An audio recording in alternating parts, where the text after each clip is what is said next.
Hello, ladies, gentlemen, non-binary, all visitors. Thank you for joining our Würth Electronic webinar partnered with DigiKey Electronics. Of course, they are the exclusive sponsor of all Würth Electronic webinars. Now, today's webinar is a special one. It's feedback loop compensation of a current mode flyback converter with optocouplers, partnered with DigiKey and presented by Würth Electronics' own Elazar Falco. He's an applications engineer at Würth Electronic across the pond. Now, as a reminder, if you have any questions during today's broadcast, feel free to ask them in that questions box. We'll be sure that we get to them at the end, answer as many as possible. If you forget a question, if you want to ask it later, if we need to go into details on your design, no worries, we can answer them after the show. Simply ask them in the questions box or respond back to our follow-up email. And that is from webinar team at we-online.com. Now, just a reminder, because you registered for today's presentation, you will automatically receive the recording of the video as well as a PDF of the presentation within the following week or so, when we can get around to posting it on our website.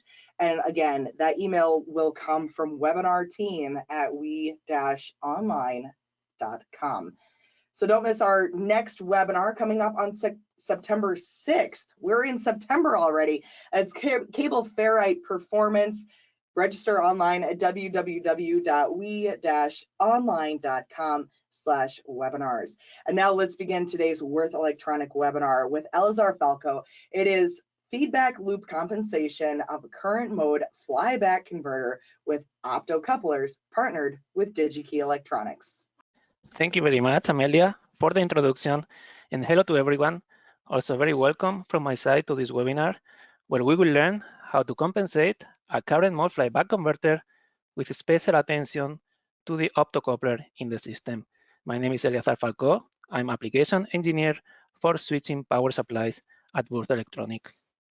In today's webinar, we will start by studying the characteristics of the plant, also known as control to output transfer function of the flyback converter with peak current mode control, and for operation in both continuous conduction mode, CCM, and discontinuous conduction mode, DCM. Based on the plant characteristics, we will set the requirements for the compensator and select a compensator type. For the design shown in this webinar, we will select an optocoupler-based Type 2 compensator, and we will learn its principle of operation and go through the circuit design steps. As required for the compensator DC bias design, we will learn how to estimate the variation of the optocoupler current transfer ratio, CTR, for our specification. And we will also learn how to overcome the limitation of the optocoupler frequency limit with two different compensator design examples. We will look into the resulting characteristic of the open loop transfer function and the low transient response for this design.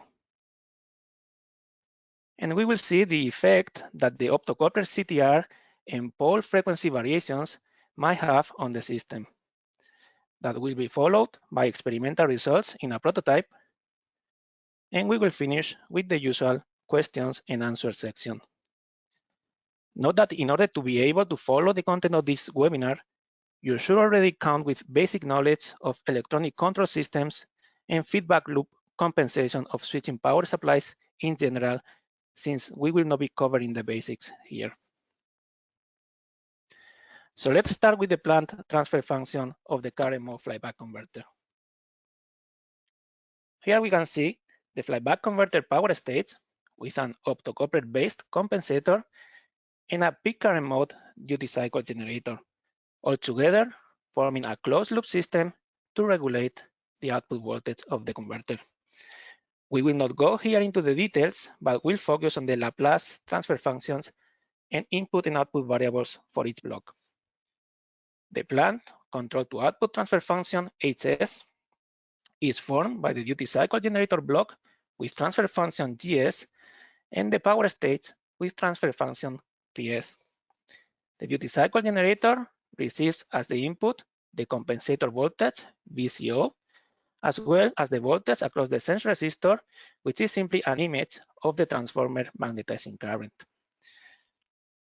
It then outputs the duty cycle, which is then the input to the power stage, with the converter output voltage being the output of the power stage block. Then we have the compensator with transfer function CS, which receives as the input the converter output voltage and outputs a voltage to the peak current mode duty cycle generator block. The system can be represented by the following unity gain closed loop diagram, and the open loop transfer function is simply the product of the compensator and the plant transfer functions.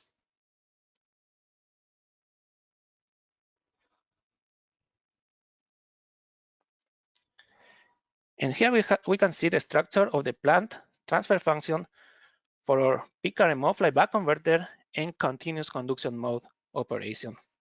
A typical body plot example for this transfer function showing the magnitude and the phase versus frequency is also shown here. The different components of these transfer functions that we have are the following.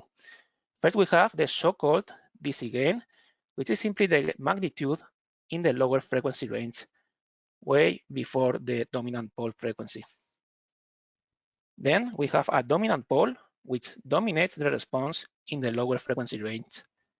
The pole causes the magnitude to roll off at -20 dB per decade, and it causes phase lag as usual, starting about 1 decade before the pole frequency and reaching up to -90 degree 1 decade after the pole frequency.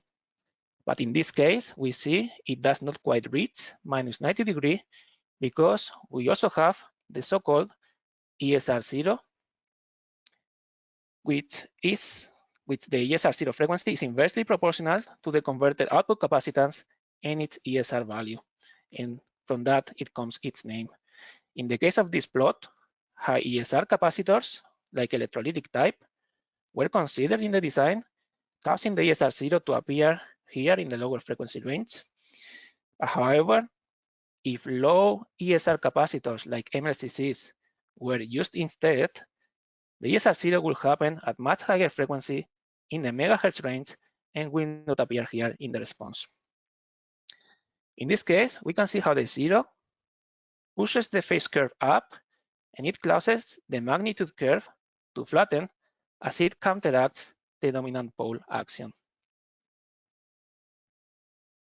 Then we have the right half plane zero, which acts like a zero in the magnitude, causing it to increase, but it behaves like a pole in the phase curve, causing it to decrease, so adding more phase lag as shown here in the curve.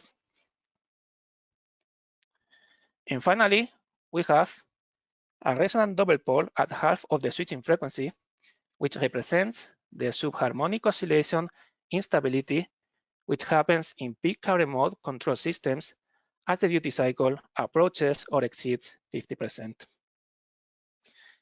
This resonant double pole causes a peaking in the magnitude, as we can see here, and the amplitude of this peaking is directly proportional to the duty cycle at which the converter operates.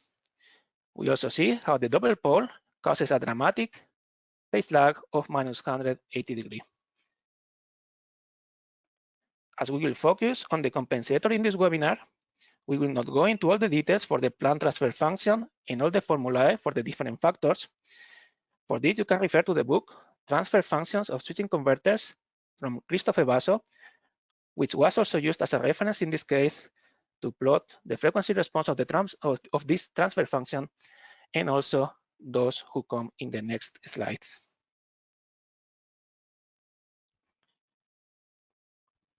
Now that we know the typical characteristic of the plant transfer function, let us study it for the specification used in this design. Here we will consider a typical class 4 power over Ethernet application where the flyback converter is used in the power device. So we have a wide input voltage range from 36 volt to 57 volt. with 12-volt output voltage and a total maximum output power of 30 watts. The switching frequency is 300 kHz, and the transformer used is from the POEH series from Würth Elektronik, together with a controller NCP12700 from onsemi.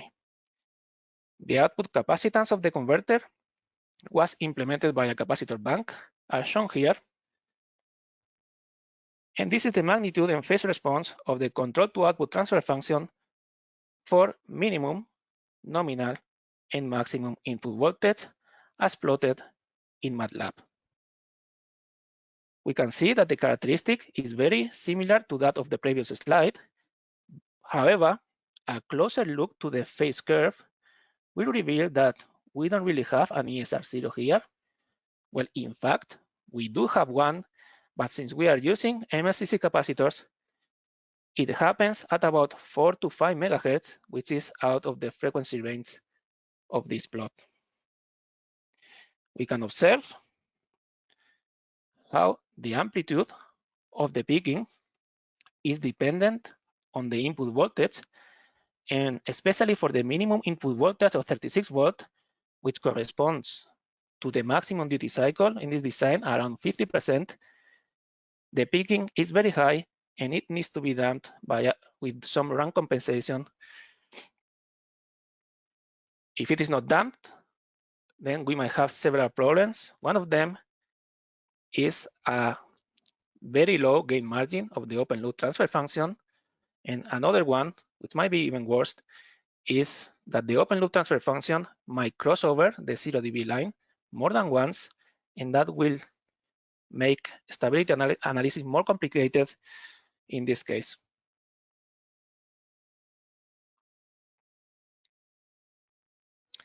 The controller used in this design have an internally adjustable compensation ramp whose value is adapted based on the switching frequency and the duty cycle.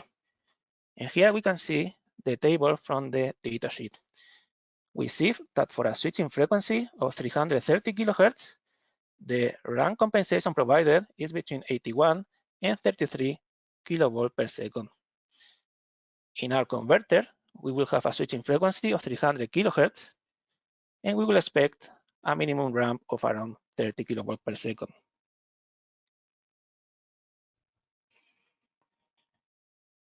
With this, we can see here in the plots with the minimum ramp compensation of 30 kilovolt per second, how the peaking is well damped even at this minimum ramp.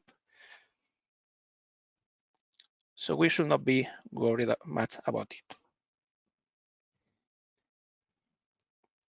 Eventually, as the load current reduces, the converter will enter this continuous conduction mode operation, DCM. In the case of this design, that will be for a load current below 1.2 amp. And it is important to note that the control to output transfer function will be different depending on whether the converter operates in continuous conduction mode CCM or in discontinuous conduction mode DCM.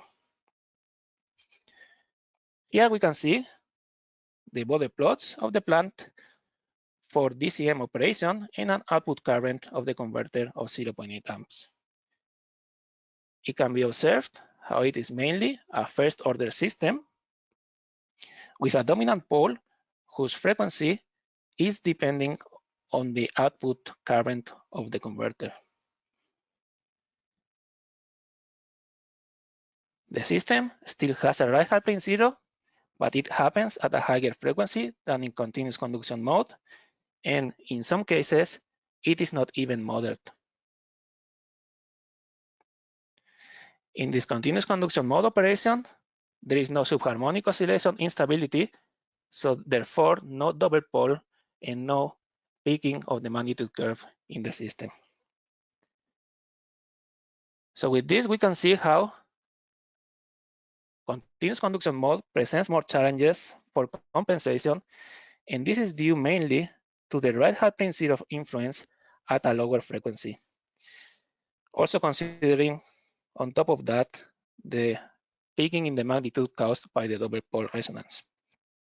For this reason, the compensator is typically designed for CCM at minimum input voltage and at the highest output current, so full load, and then any adjustments can be made if necessary in order to ensure stability and good transient performance over the full range of operating conditions, also for DCM.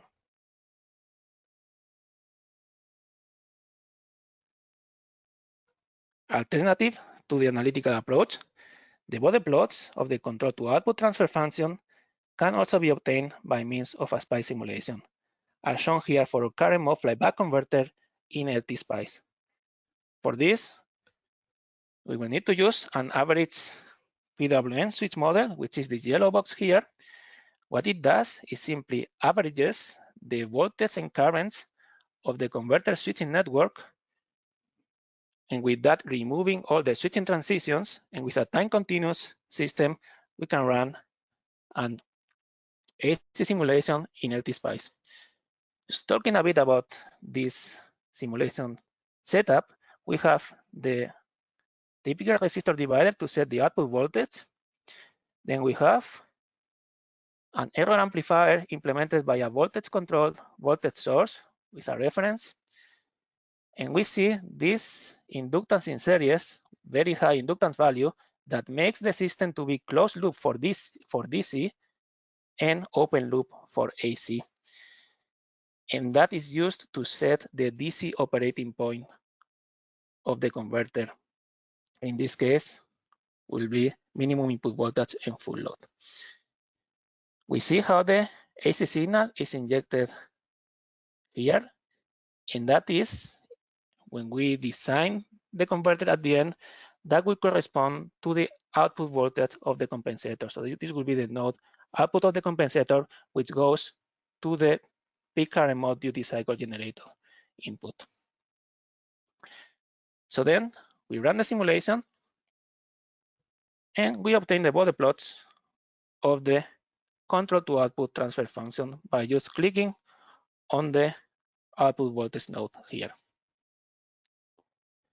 The solid line represents the magnitude with reference to the left axis, and the dotted line represents the phase with reference to the right axis here. For more information about how to put together this simulation, you can consult the book Switch Mode Power Supplies, SPICE Simulations, and Practical Designs, again from Christopher Basso, which I used to put together this simulation. You might have to do some small adjustments to the SPICE netlists provided, like for example, also modeling the transformer with two arbitrary sources depending on each other, like here, because for the model, it needs to operate in DC, but also in AC. So DC to set the operating point, the DC operating point, and then also for AC. But anyway, small modifications which are not difficult to do.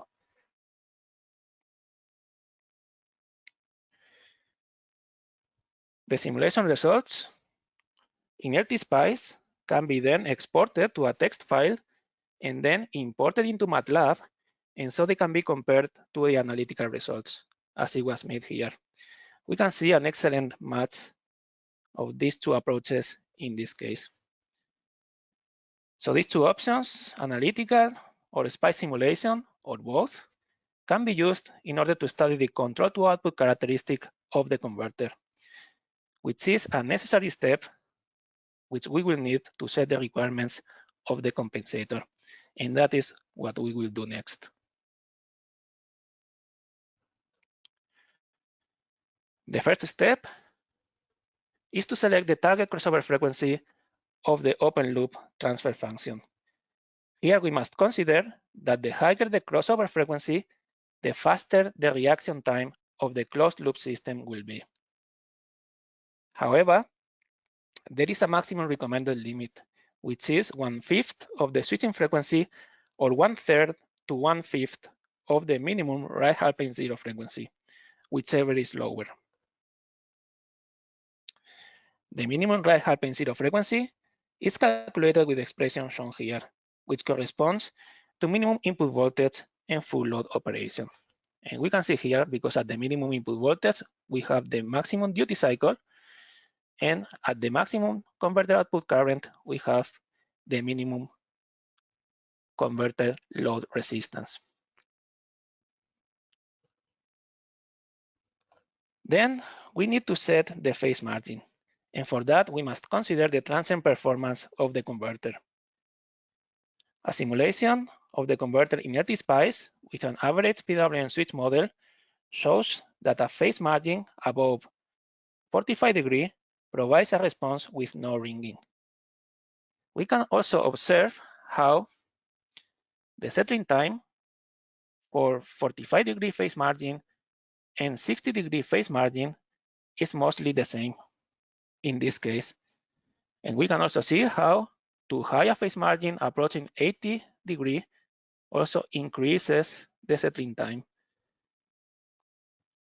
So with this in mind, we can target for a phase margin of 70 or 60 degrees.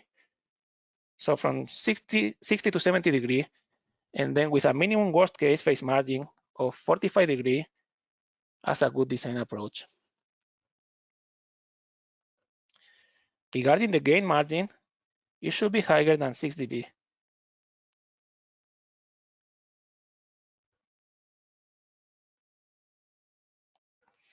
In this design, the switching frequency is 300 kHz, and the resulting minimum right half plane zero frequency is around 70 kHz. The right half plane zero is clearly the limiting factor in this case, and the crossover frequency will need to be set lower than 14 kHz.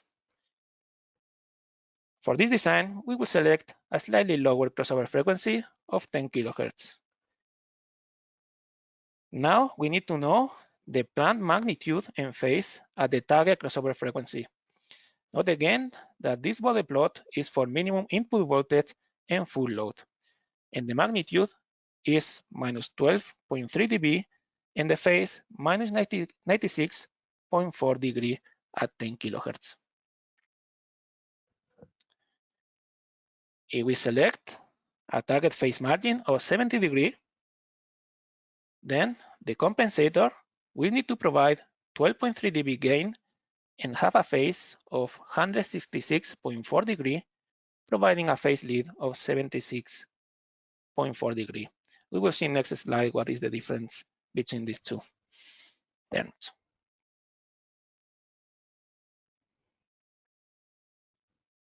For these requirements, a type 2 compensator can be used since its phase can be up to 180 degree and it can provide a phase lead of up to 90 degree.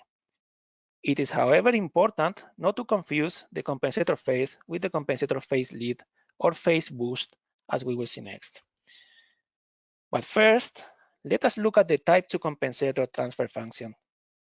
It is formed by an origin pole, a zero, and a pole, and it has the following form showing the midband gain, GM. This form is useful because if the zero frequency is placed at a lower frequency than the pole, then a plateau is created in the magnitude curve, and the magnitude of the compensator right at the center of this plateau corresponds to the midband gain GM.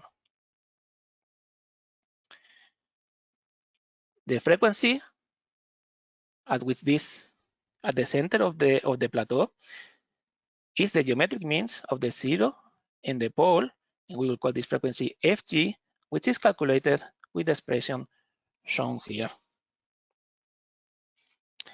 Note how, right at the center of the plateau, at the frequency Fg, the compensator also has the maximum phase and provides the maximum phase lead. And here we can see the difference between the two terms. The phase lead is simply the phase of the compensator minus 90 degree, which is the constant phase that this compensator provides.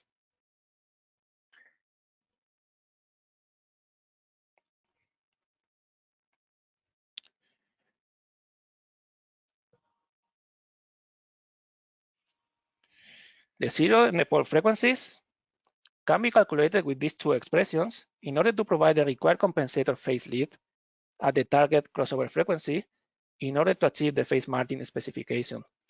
And that is if we select Fg as our target crossover frequency that we set before of 10 kHz. This approach of setting the midband gain as well as the zero and the pole frequencies of the compensator is known as the K factor. And if interested, you can consult here the original paper on the topic for more details about it.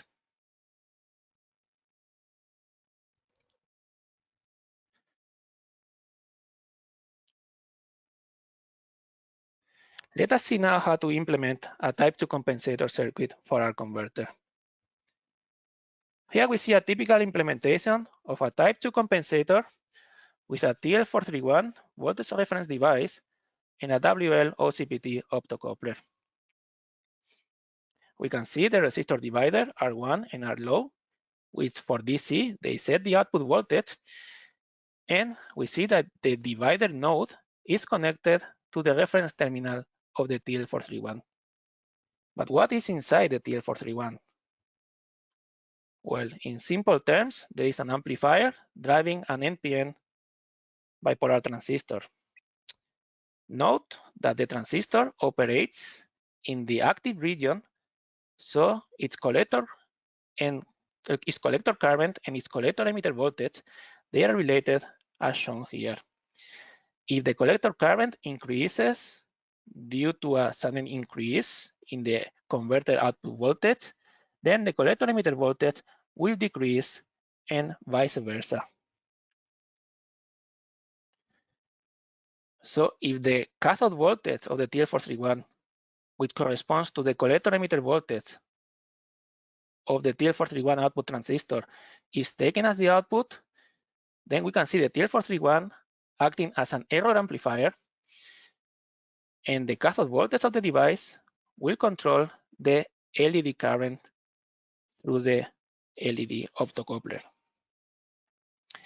based on the converter output voltage, of course. We also see an AC decoupling network, which is formed by a standard Zener dropper supply. This is used to prevent that the LED current is also modulated by AC variations in the output voltage.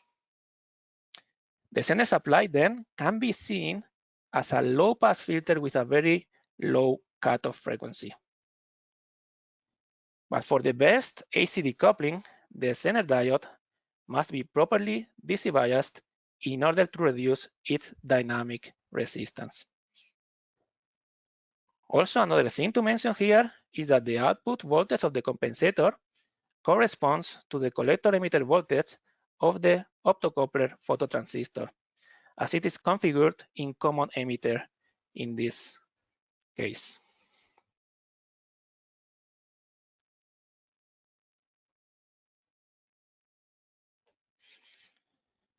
Let us see now how the compensator circuit operates in closed loop and how the control loop reacts to regulate the output voltage in our current mode flyback converter.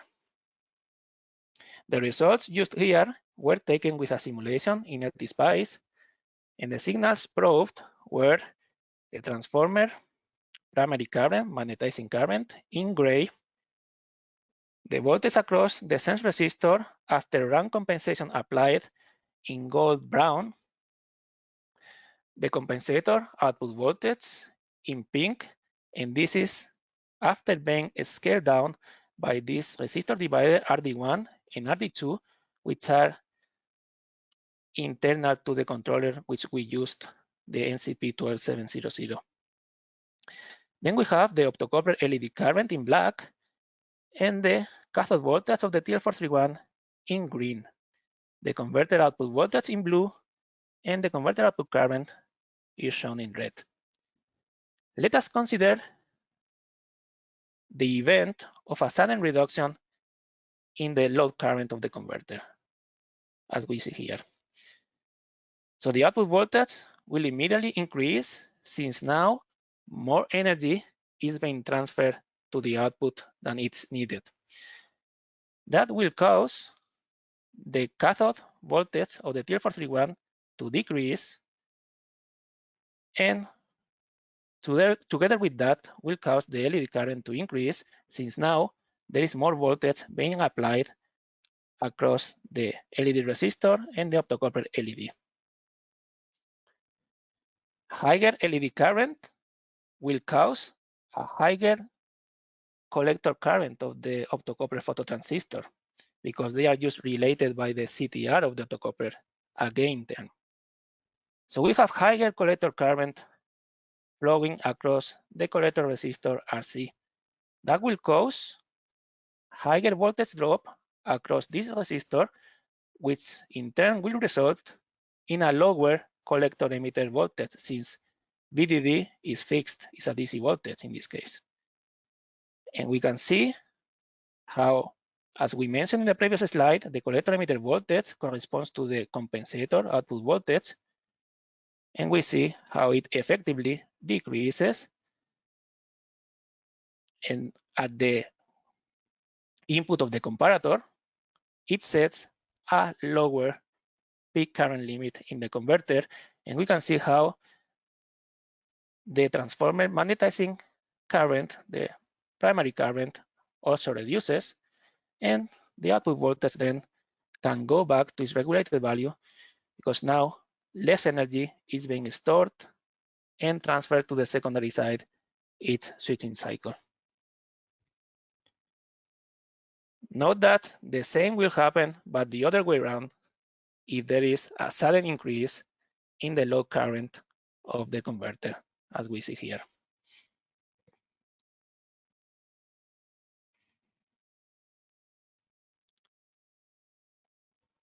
But for the compensator circuit to operate as shown before, the TL431 and the optocoupler need to be properly DC biased. In particular, both transistors must operate in their active region in steady state conditions. Starting with the TL431, it requires a minimum cathode current of around 1 milliamp and a minimum cathode voltage equal to its internal reference voltage. This can be 2.5 volt or lower, depending on the device. But for the device considered here, the AS431 from Diosync, that is 2.5 volt. In order to ensure a minimum supply current to the TL431, a resistor RB can be connected across the optocoupler LED. It takes advantage of the LED voltage drop to create a mostly constant supply, since in normal operation, there is always current flowing through the optocoupler LED. The minimum LED forward voltage of the WL-OCPT optocoupler, and we see here the curve from the datasheet of around 0.85 volt, then is considered. And if we select a 430 ohm resistor for RB, we ensure a minimum bias current to the TL431 of 2 milliamp. Regarding the minimum TL431 cathode voltage, this is determined by the center voltage Vz minus the maximum LED forward voltage drop, which we can take from the curve of the datasheet depending on our operation temperature, and minus the maximum voltage drop across the LED resistor. So the center voltage is set in this case to 9.1 volt, and we will see that later. Then the maximum voltage drop across the optocoupler LED is also known, and what we need to find out now is what is the maximum voltage drop across the LED resistor. Well, the maximum voltage drop across the LED resistor will happen, obviously, at the maximum LED current. And the maximum LED current will happen at the maximum collector current and the minimum CTR of the optocoupler.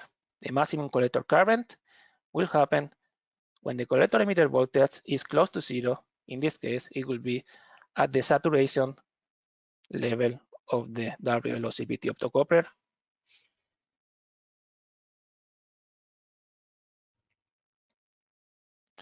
Doing some circuit analysis, we will get to this expression for the maximum LED resistance to ensure that the cathode voltage of the TL431 stays above 2.5 volt. All values here in this expression are known with the exception of the minimum CTR of the optocoupler. Let us see now how we can estimate the CTR range to consider in this design. As it is already known, the current transfer ratio or current gain of the optocoupler has a wide tolerance due to technology, process, and material limitations. For this reason, optocouplers within a series are typically classified in binnings depending on the measured CTR value at a determined DC bias condition. For the case of the WL-OCPT series, this is 5-volt collector emitter voltage and 5 milliamp LED current. And here we can see examples for the 4 different binnings. For example, for the bin A, the CTR will be between 0.8 and 1.6 for this DC bias condition. This is another way to express the CTR in percentage. It is, however, important to mention that the CTR also changes with LED current and with operating temperature. That means that for a different DC bias condition, the CTR range will also be different. And here in the image, we can see the dependency of the CTR, absolute CTR, versus LED current for the 4 different binnings of the WL-OCPT 817 optocoupler series. This curve can be used as a reference for a rough estimate of the CTR value. However, they are only measured for a specific device within each binning, and that means that they will also change from device to device.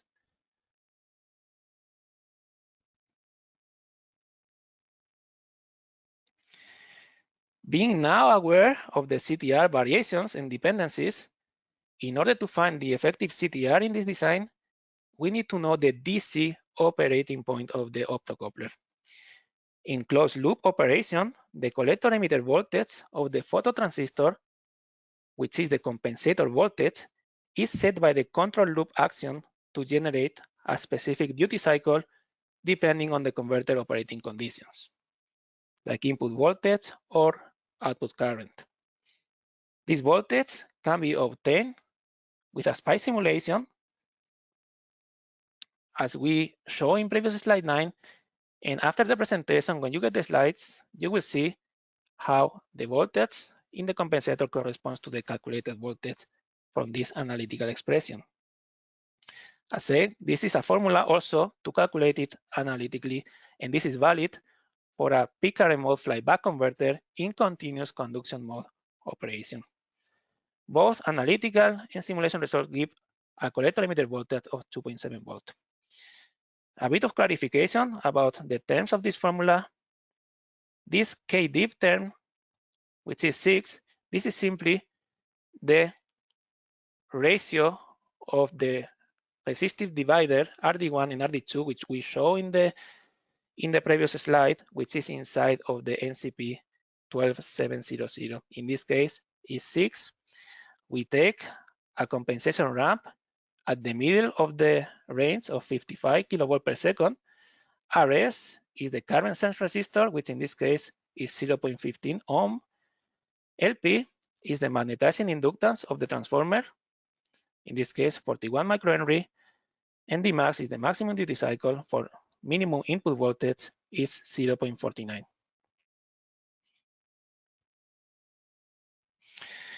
With this voltage, we have a phototransistor collector current of 0.46 milliamp. And with this information, we can now measure the CTR directly by using the setup which is shown here.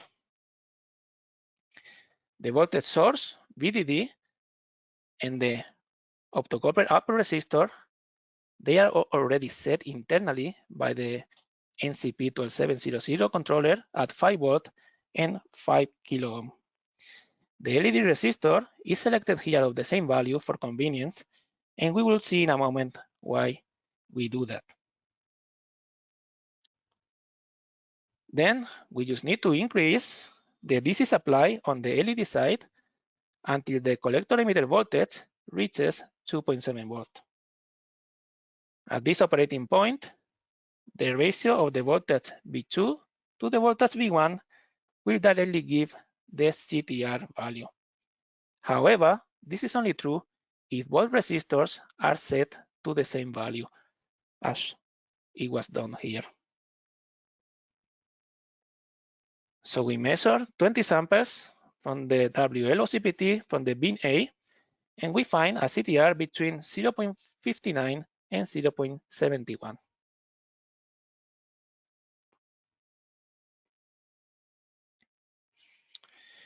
If you like SPICE simulation, you can also obtain the CTR value by using the SPICE models of the WL-OCPT series.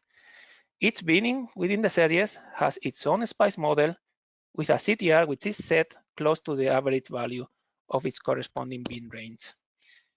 The simulation circuit uses a simple closed loop to set the collector emitter voltage of the phototransistor, and it uses an error amplifier, again with a voltage controlled voltage source, and the error signal is simply being injected as the LED current by this arbitrary current source here.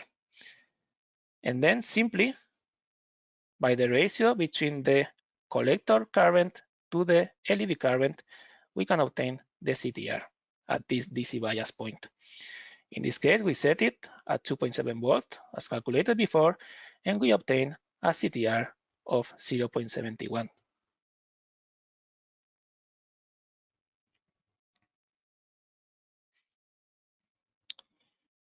So we take a nominal CTR value of 0.71, but the production tolerance of the bin A also need to be factored in, which in this case is plus minus 30%. This gives a CTR range between 0.49 and 0.91. Now considering the temperature influence, for a temperature range between minus 40 degrees and plus 85 degrees, we see how we need to calculate the minimum CTR by a factor of 0.85. The maximum is 1, so it does not change here. These curves are provided also in the WL-OCPT optocoupler datasheet. Finally, the degradation over time for the operating conditions in this design need to be considered, but in this case, it's practically negligible after calculations based on the application note lifetime of optocouplers ANO006 from Würth Elektronik, which was used in this case. Here we will use a CTR rounded down to 0.4 or 0.35 in order to provide some additional margin.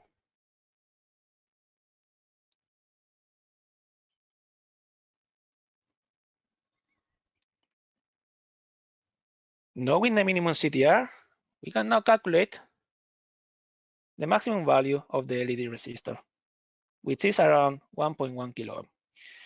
A 1 kilo ohm resistor will be selected here, and the next step is to select a center voltage, but we did it before, as we show, and we select in this case 75% to 80% of the output voltage. However, here a few trade-offs need to be made between AC decoupling and the effective dynamic range, which is left to the TL431 to control the LED current. Knowing the center voltage, then in order to ensure a minimum DC bias current to the center diode of 2 milliamp, we calculate the maximum center resistor, and we select a 470 ohm part in this case. We see that the power dissipation both in the center resistor and in the center diode are acceptably low. And finally, the divider resistor values are calculated to set the output voltage to 12 volt. We set the output resistor to 10 kilo ohm, and then the output resistor calculates to be around 38 kilo ohm. The DC bias design is now completed, and we can move on now to design the compensator with the components which are still waiting to be calculated. And these are C1, R2, and the external collector emitter capacitance C-core.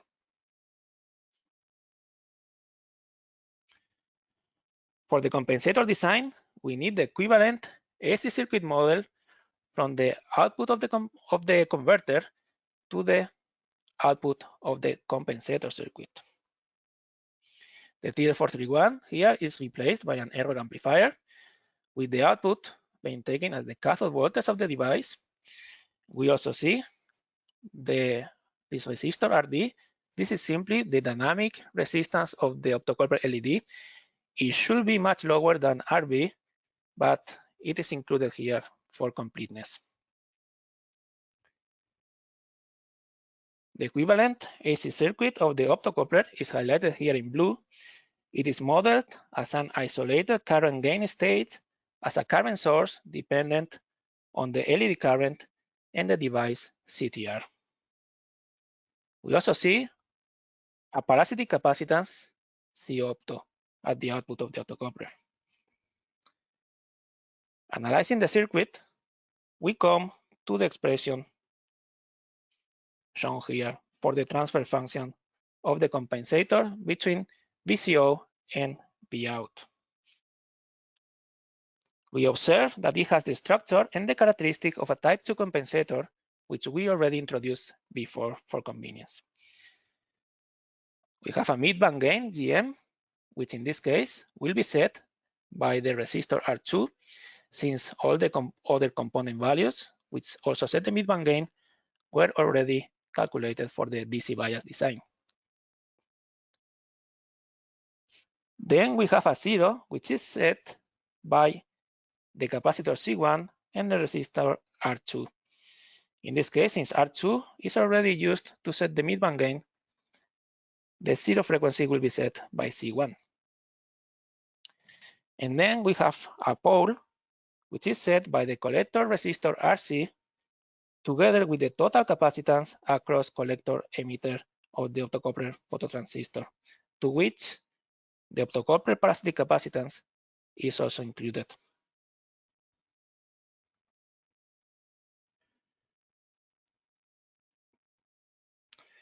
So now we can calculate the component values.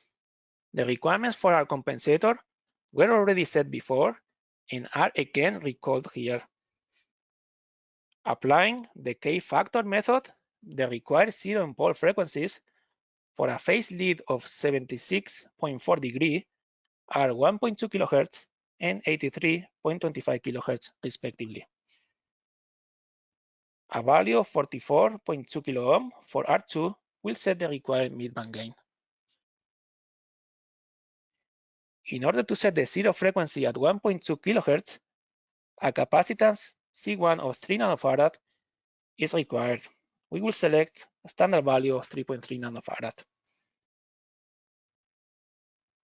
The required compensator output capacitance to set the pole at 83.25 kHz is 0.38 nanofarad. So if the collector emitter parasitic capacitance of the optocoupler is higher than 0.38 nanofarad, it seems that the pole cannot be set at the target frequency. But what is the optocoupler capacitance and its associated pole frequency in this case? Let's see.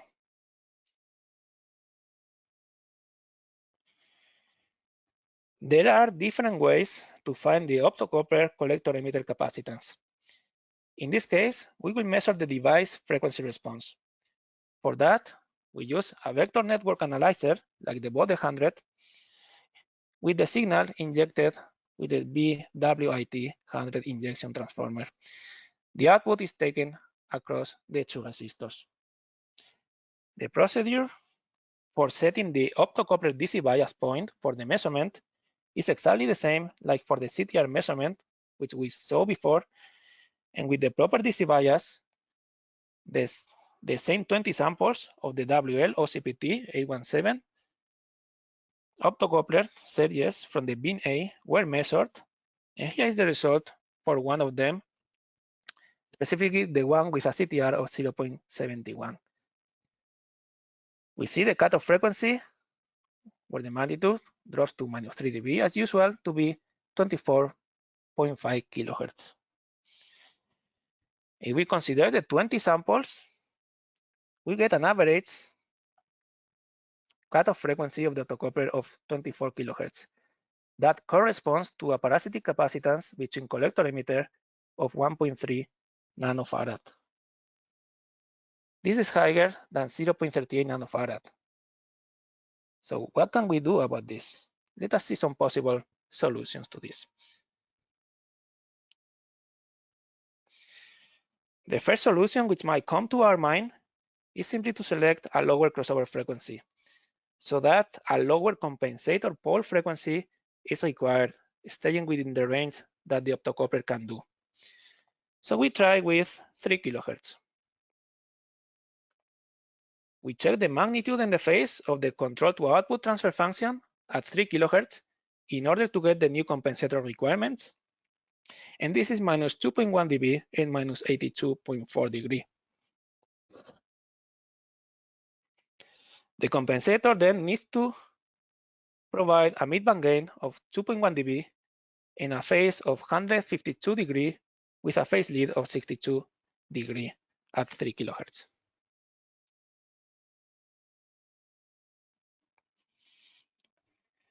We calculate the required zero and pole frequencies for this new specification following the K-factor approach shown before, and this gives 750 Hz for the zero frequency and 12 kHz for the pole frequency.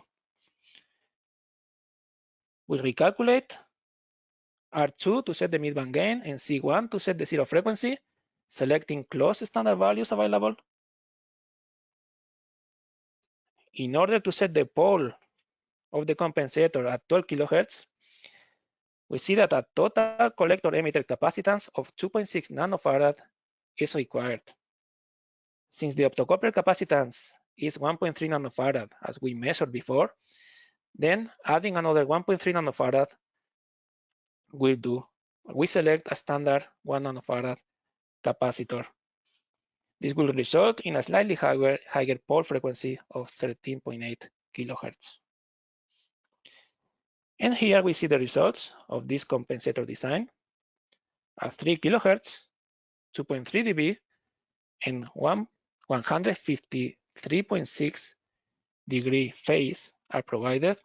We see that the results are very close, but not exactly equal as the specification.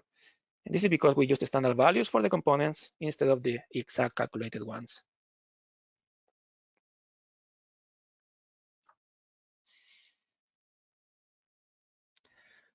Another possible solution, which will allow to keep a higher crossover frequency of 10 kHz, as initially was selected, is simply to add a zero and a pole to the compensator. The zero will cancel the optocoupler pole, and the new pole will be set at the required 83 kHz. The pole and the zero are implemented by simply adding a resistor R3 and a capacitor C3 across R1, as it is shown here in the schematic. We can see that this, in reality, corresponds to a type 3 compensator configuration with an origin pole, 2 zeros, and 2 poles. However, since 1 zero and 1 pole will cancel each other, we will have the typical type 2 compensator response.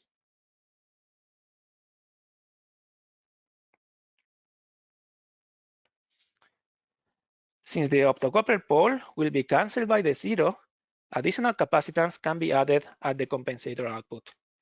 This has the advantage of reducing the effect of the optocoupler pole frequency variations, which are dependent on the optocoupler CTR and the collector emitter voltage. If we add a 3.3 nanofarad capacitor, the new pole frequency is 6.92 kHz.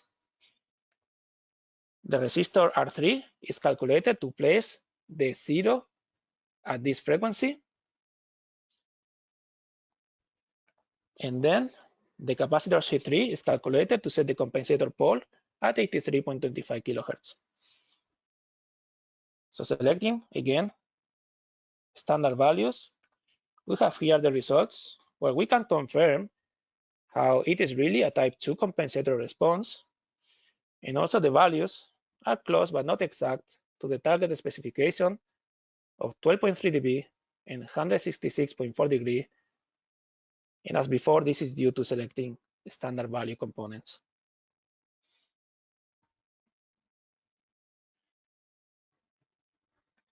Let us see now the resulting open loop response and transient behavior of the system for both compensator design solutions. Here we can see the body plot of the open loop transfer function for the first design solution. A crossover frequency of 3 kHz with a phase margin of 71.1 degrees and a gain margin of almost 25 dB is observed here. And here we see the results for the second design solution. We see a crossover frequency of 9.2 kHz with a 69.2 degree phase margin and almost 15 dB gain margin.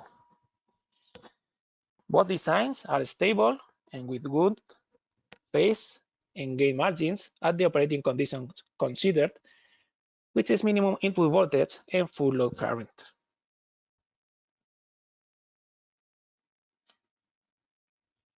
And here we have the transient response for the two compensator design solutions. This was obtained with LT-Spice and also using an average PWM switch model, and that is the reason why we don't see any switching ripple noise on the waveforms. In both cases, we can observe how it is a well-behaved response without any ringing, that's thanks to the high phase margin. However, it can be seen how the higher crossover frequency of the second design solution, here in red, allows for a faster control loop reaction to the transient, which in turn results in lower overshoot and undershoot, and also to a faster settling time. This is because a higher open loop crossover frequency leads to a higher bandwidth of the closed loop system.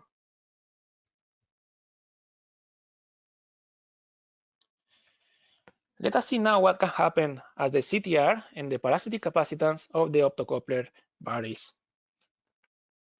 As we have seen, the compensator midband gain is directly proportional to the CTR value of the optocoupler, so as the CTR varies, the midband gain will also change.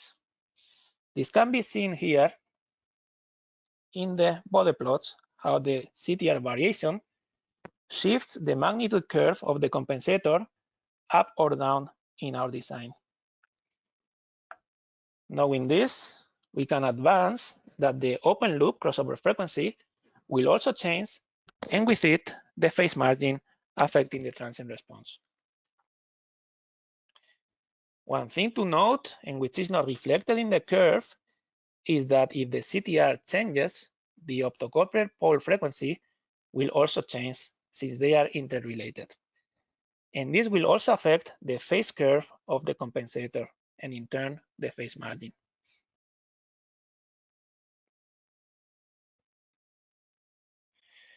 And here we can see the effect of the midband gain variations on the crossover frequency and phase margin of the system.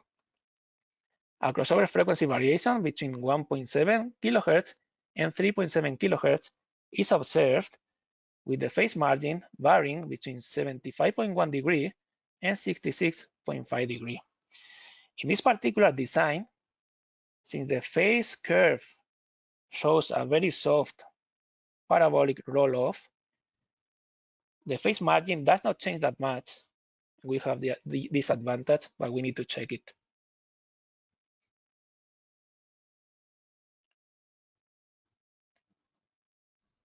It is also important to know that the optocoupler pole frequency varies with optocoupler CTR, which then also changes with LED current, which in turn depends on the collector emitter voltage in this application.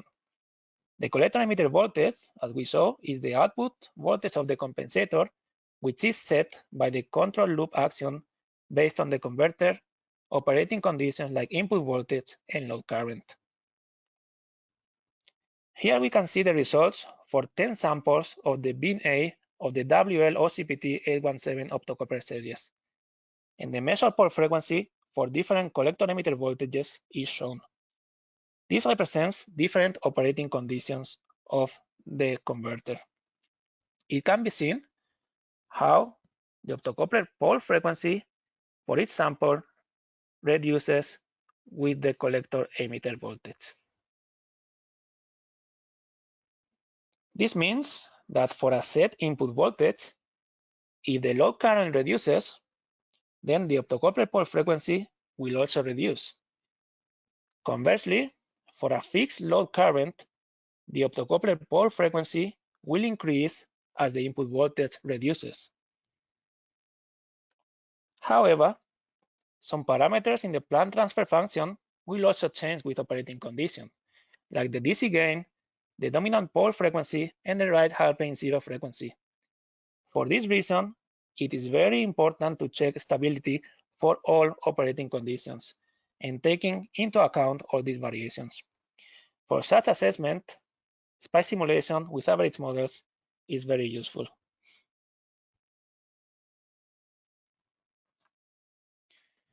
Let us see now finally some experimental results. A prototype has been designed and built with the specifications already shown before and shown here again for reference. And here is an image of the prototype board.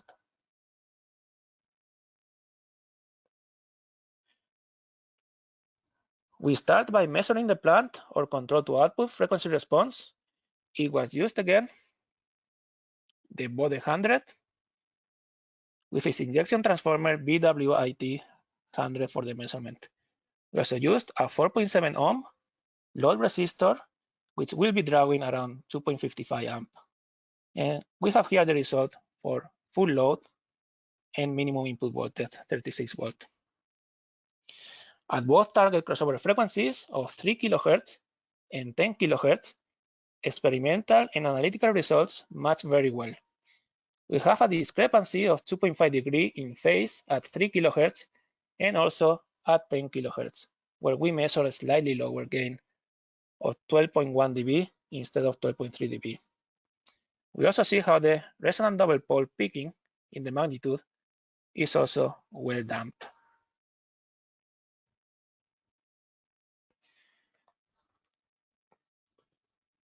And here we can see the experimental results for the first compensator design.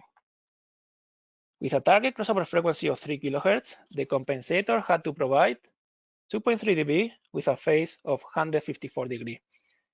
Experimental results show 2.6 dB and almost 156 degrees in phase.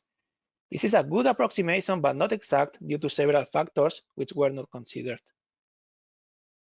Regarding the difference in gain, we have the bias resistor RB for the TL431, which is in parallel with the optocoupler LED.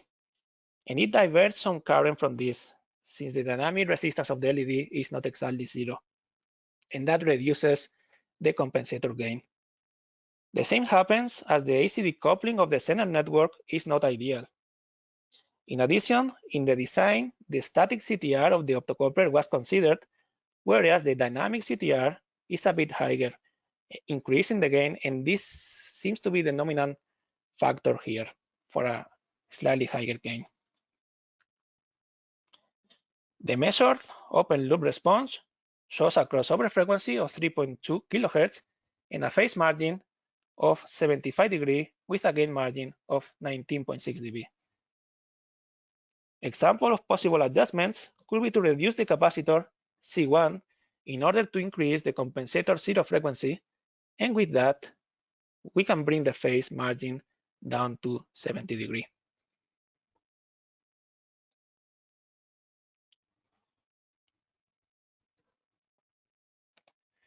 And here we see the experimental results for the second compensator solution.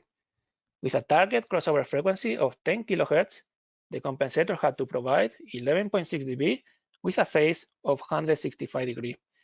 Experimental results show 12.5 dB and around 159 degrees in phase.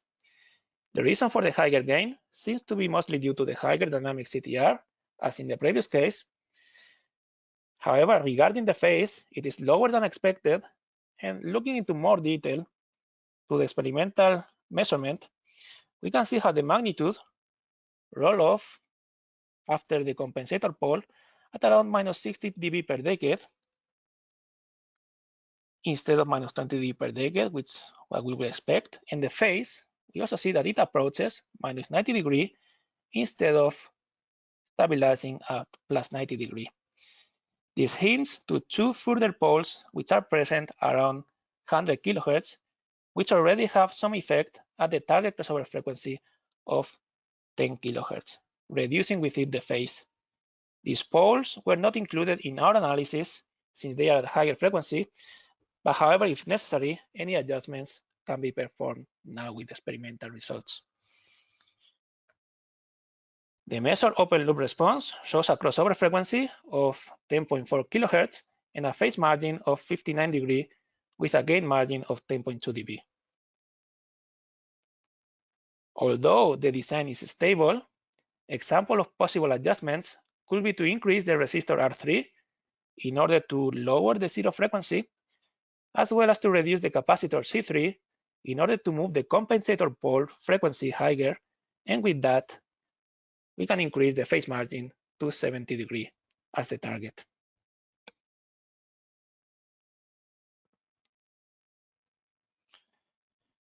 These results were taken with a WL-OCPT optocoupler device with a CTR of 0.71 at the DC bias conditions. However, we know that the maximum CTR will be 0.9, as we calculated before. So what is the optocoupler pole frequency with a device with a CTR of 0.9? Well, we measure it and find a cutoff frequency of around 18 kilohertz. Since the phase curve of the open loop response rolls off continuously, this combination of highest CTR causing the highest midband gain of the compensator, together with lowest pole frequency, will result in the highest crossover frequency and the lowest phase margin in the case of this design. And this can be taken in this case as the worst case. Let us see the results now for the two compensator design solutions at the maximum expected CTR of 0.9. For the first design option, the crossover frequency is higher as expected, in this case 4.2 kilohertz, and the phase margin reduces to around 68 degree, while keeping a high gain margin of 17 dB. For the second compensator design, the crossover frequency is 13 kilohertz, and the phase margin around 49 degree, still above 45 degree, which was our worst case minimum considered in the design. The gain margin is 7.6 dB, still well over the minimum recommended of 6 dB. So we can see that at the maximum CTR of 0.9, both compensator designs are still stable, but with a reduction in the phase and gain margins as we advanced in previous slides. However, and I repeat here, full stability needs to be confirmed by checking for all other operating conditions. You should not give it for granted.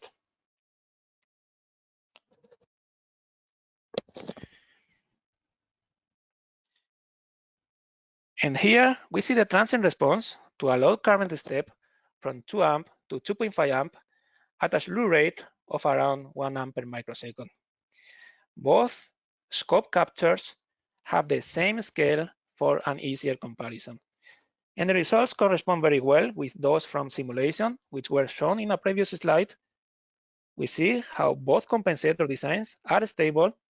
However, the second compensator design with a higher crossover frequency of around 10 kilohertz and a lower phase margin provides a faster settling time with lower overshoot and undershoot.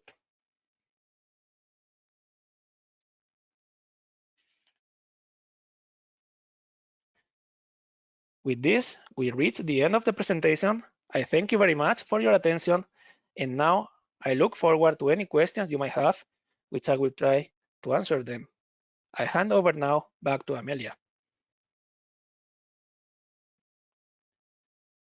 All right, thank you very much, Elazar, for presenting today's wonderful, very thorough topic, might I add.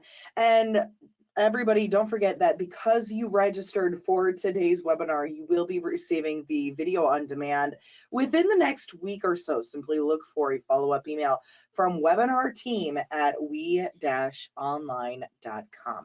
We do have a few questions coming on in here.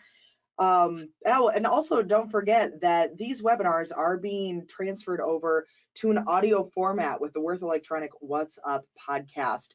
Each week we are bringing application notes, webinars, press releases, and blogs to our audio format, and that will go live Thursday at 12 p.m. Central. The What's Up Radio podcast is on all podcast streaming networks like Spotify, Google Podcasts, iTunes, and so much more. So let's go ahead and look at these questions coming in. It looks like our first question here, what would be better? Is it to choose an optocoupler with a lower or a higher CTR for the compensator? Thank you very much for the question. I did not really mention in the presentation. Instead of saying what is better to make you aware of the implications of selecting a higher or a lower CTR of the optocoupler.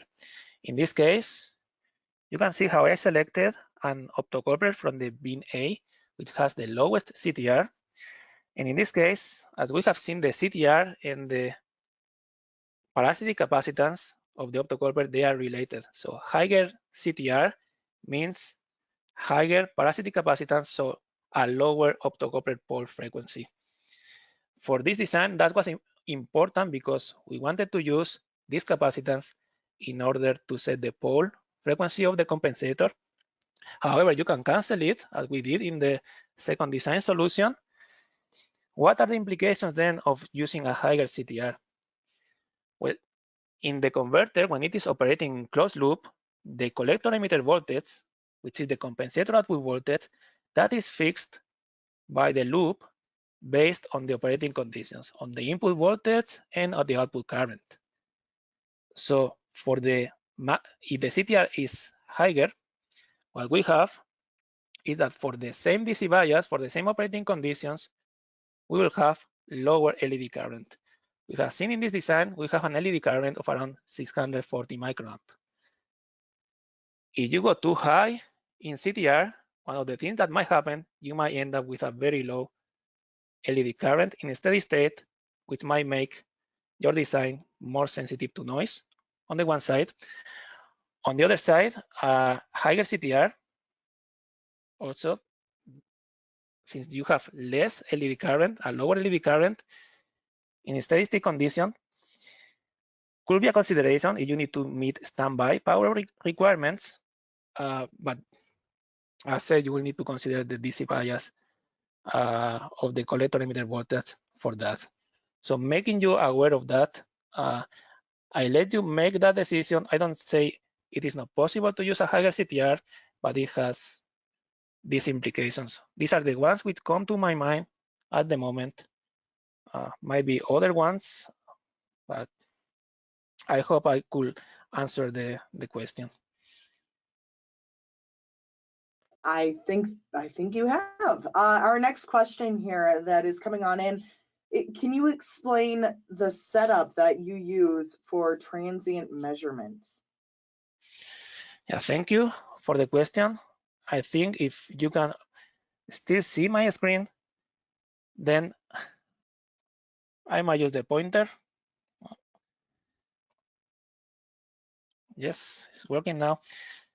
So yes, this last slide, I just show the test setup, which I used for the transient measurement. So we have basically 6 ohm resistance, so 2 resistors of 3 ohm in series. They are drawing a constant current of 2 amp. So we have 12 output voltage, 6 ohm resistor, 2 ohm constant current. And then we have here a 25 ohm resistor, which is switched by a pass MOSFET here. I mean, this PCB here is used a pass MOSFET with a control circuit where you can adjust the frequency of the load transient, the duty cycle of the load transient, as well as the di by dt of the rising rate of change of current and the falling rate of change of current as well. And we switch this resistor in parallel with the 6 ohm, and that gives the load transient from 2 amp to 2.5 amp and then back. And that is the setup. I hope I could answer the question. Yes, thank you. A third question is rolling in. Why did you take minimum input voltage and maximum output current as the worst case? Thank you for the question. This was due mainly because of the right half plane zero frequency. So the right half plane zero frequency moves, or it depends on the input voltage and the load current. So at minimum input voltage and maximum load current, the right half plane zero frequency is the minimum. So we took that as the worst case. If you then, when you receive the slides, you have a look at what the right half plane zero does to the Planck transfer function, to the magnitude and to the phase. We see how it causes the phase, it adds further phase lag, so more phase shift, and on top of that, it adds gain. So it causes the magnitude curve to go up. So when we are designing the compensator, if we don't consider the minimum right half plane zero frequency, for example, if we design for the nominal input voltage, we will have that at the minimum input voltage, the right half plane zero frequency will be at a lower frequency, adding more phase lag, and our target phase margin will be, our phase margin will be reduced. So we might design for nominal input voltage 48 volt, 70-degree phase margin, but when the converter operates at the minimum input voltage, 36 volt, we might end up with 60-degree phase margin. And that is due to the right half plane zero frequency, which now it has moved lower in frequency. And that is the main reason why we chose, or we selected, the minimum input voltage and maximum output current as the worst case. As I said, when the operating conditions change, the input voltage changes, the converter output current changes, there will be some changes also in the plant. So we design and we consider the plant for minimum input voltage and full load. So yes, the compensator design will be fixed, but the plant will change. Yes, the right half plane zero frequency will move. And that is what I said, that it is very important not to take for granted stability. Although we have designed for the most challenging case, you should not take for granted that it is going to be stable or with high enough phase margin for other operating conditions of the converter. So maximum input voltage or a lower output current. So you will need to also to test for those conditions. And if necessary, you can make further adjustments in order to get a good performance over the full range of operation. But that will depend on your specifications and what is the load current that you are expecting in your specific design. If you are expecting the full range, then you need to consider from DCM up to full load and for the full input voltage range. Also considering the tolerances of the components, which we did not show here because we focus on the optocoupler. But yes, important to check also for all other operating conditions. But as a first design exercise, we are well set up if we already designed for the worst case, or what we consider the most challenging case for the compensator, as we did in this case, in this design. I hope I could answer the question.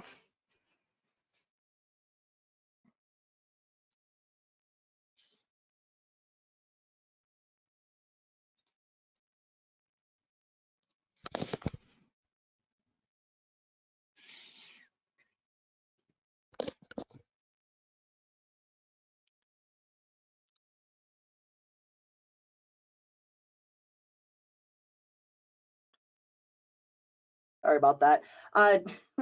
mute. Am I right? A couple more questions here, and then we'll wrap up today's presentation. Can you simply not measure the LED and phototransistor currents to get the CTR of the optocoupler? Thank you very much for the question.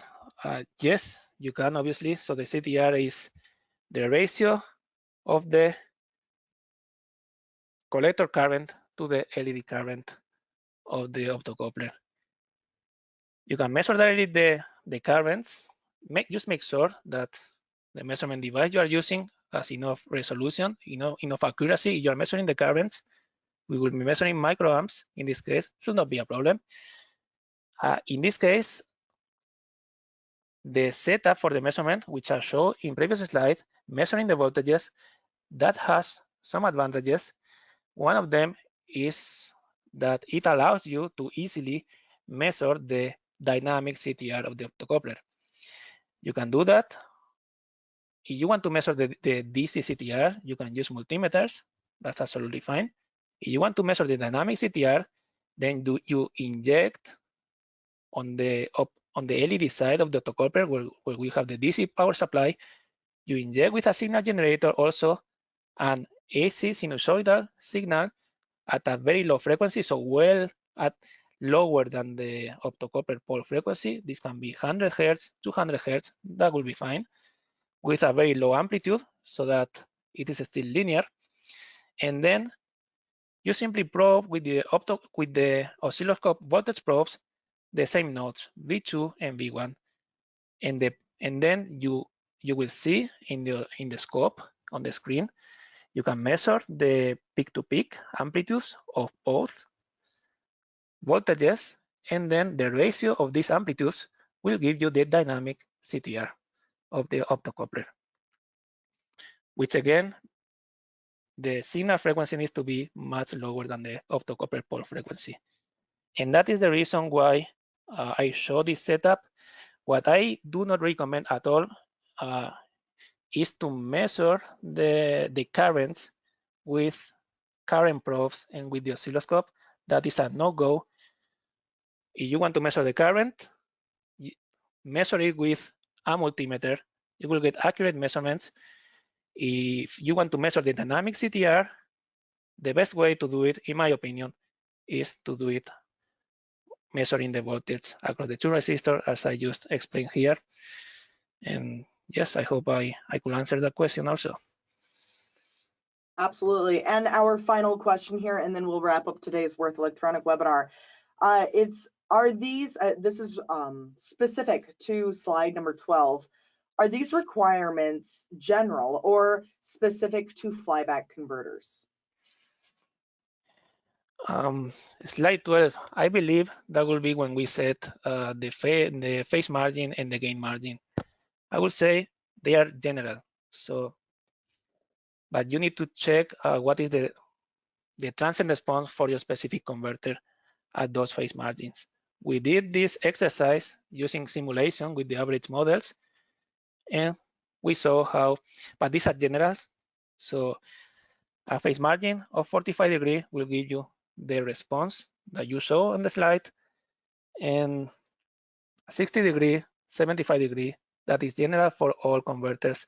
The same, that rule for the gain margin to be higher than 6 dB, that is mainly to prevent that the component tolerances are not going to make the open loop transfer function, are not going to shift it up so that it crosses 0 dB right where you have minus 180 degree in this case, making your power supply unstable.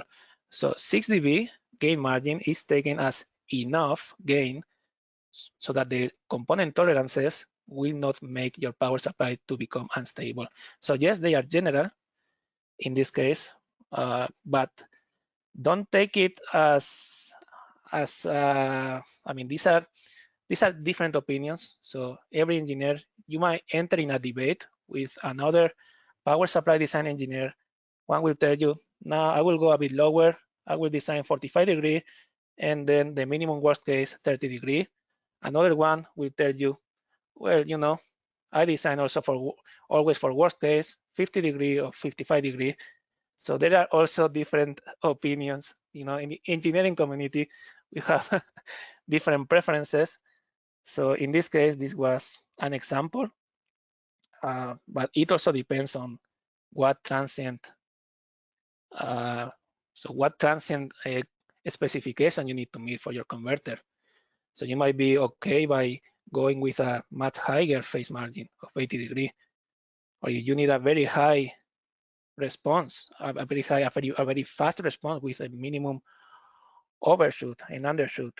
Then you need to look at the phase margin, but as we show in the slides, you can also take into account or use the crossover frequency, as we show that higher crossover frequency for the same phase margin already brings the overshoot and undershoot down. So, and the settling time becomes shorter also. So yes, I hope I could answer the question, give you also some hints about this. Thank you for the question. That's a good one. Thank you very much for presenting today, Elazar, and we look forward to your next topic in the future. Thank you very much, and wish you a great day, everyone. Thank Goodbye. you. And thank you everyone for joining us for today's Würth Elektronik webinar. If you have any questions, if you think of them later, simply reply back to our follow-up email from webinarteam@we-online.com.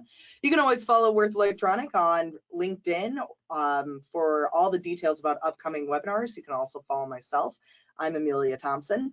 And don't forget to listen to the new Würth Elektronik What's Up podcast, where each week we are bringing our webinars, our application notes, and so much more to an audio format that goes live at 12 p.m. on Thursdays. So the What's Up podcast, found on all major podcast streaming networks, including Spotify, Google Podcasts, iTunes, and so much more. Join us for the next webinar coming up on September 6th. It's cable ferrite performance. Register online at www.we-online.com/webinars. I hope to see you soon. Have a great day.